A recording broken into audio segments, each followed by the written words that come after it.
जहाँ से इंग्लिश की शुरुआत होती है।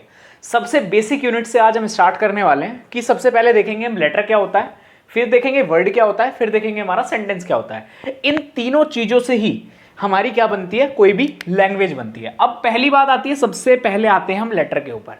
देखिए लेटर होते हैं, हमें सबको पता है कि इंग्लिश लैंग्वेज के अंदर 26 लेटर्स होते हैं।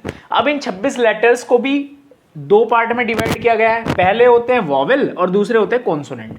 अब वॉवेल और कॉन्सोनेंट में हमने लेटर को डिस्क्राइब कर दिया कि दो होते हैं हमारे, 26 हो गए लेटर। लेटर में भी हमारा वॉवेल होंगे और कॉन्सोनेंट होंगे। छोटी यूनिट होती है इंग्लिश की। इंग्लिश की क्या, किसी भी लैंग्वेज की सबसे छोटी जो यूनिट होगी ना, जो सबसे छोटी इकाई होती है उसी वो ही होती है हमारी लेटर। अब इन लेटर्स को जब हम आपस में कंबाइन करते हैं, जब हम इन्हें जोड़ते हैं आपस में, तो हमारे क्या बनते हैं, वर्ड्स बनते हैं। But A plus T cat हो गया। अब कैट माने होता है हमारी बिल्ली, ये एक मीनिंगफुल वर्ड बन गया।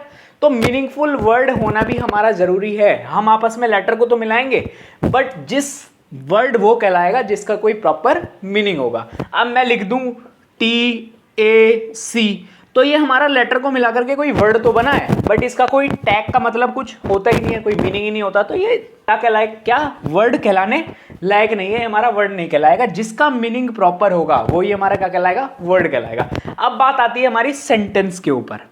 अब सेंटेंस क्या होता है, देखिए सेंटेंस होता है जब हम वर्ड्स को आपस में कंबाइन करते हैं, वर्ड्स को आपस में जोड़ते हैं, तो हमारा क्या बनता है, सेंटेंस बनता है। बट एक चीज यहां पर भी हमें ध्यान रखने वाली होती है कि सेंटेंस वही कहलाएगा जो हमारा प्रॉपर मीनिंग दे रहा होगा। जो भी हमारा सेंटेंस होगा वो प्रॉपर मीनिंगफुल होगा, वही हमारा सेंटेंस कहलाएगा। एग्जाम्पल के तौर पर मैं देख लेता हूं। एग्जाम्पल में लिखूं, मैंने बोला he is going to market. He is going to market, वह कहां जाता है, मार्केट जाता है। तो यहां पर हमारे लेटर को मिलाकर के वर्ड बना, 2 वर्ड बने, 3 वर्ड बने, 4 वर्ड बने, 5 वर्ड बने।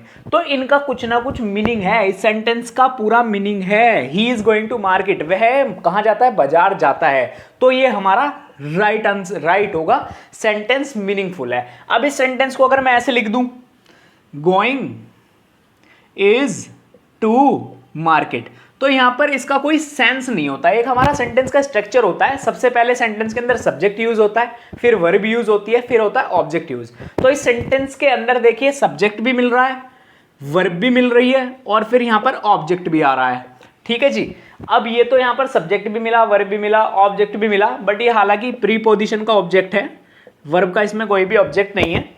तो यहां पर हमारा सब्जेक्ट तो है ही नहीं सेंटेंस के अंदर, तो ये हमारा सेंटेंस रॉन्ग है। तो यहां पर सेंटेंस में भी हमें देखना होता है कि एक तो सेंटेंस स्ट्रक्चरल बेस भी सही होना चाहिए, और फिर सेंटेंस को मीनिंग भी देना चाहिए। मतलब कहने का मतलब है कि सेंटेंस का कोई ना कोई मीनिंग निकलना चाहिए, सेंटेंस मीनिंगफुल होना चाहिए, जब भी हमारा कोई सेंटेंस कहलाएगा। तो अभी तक के लिए फ्रेंड्स धन्यवाद। जय हिंद, जय भारत, वंदे मातरम, भारत माता की जय।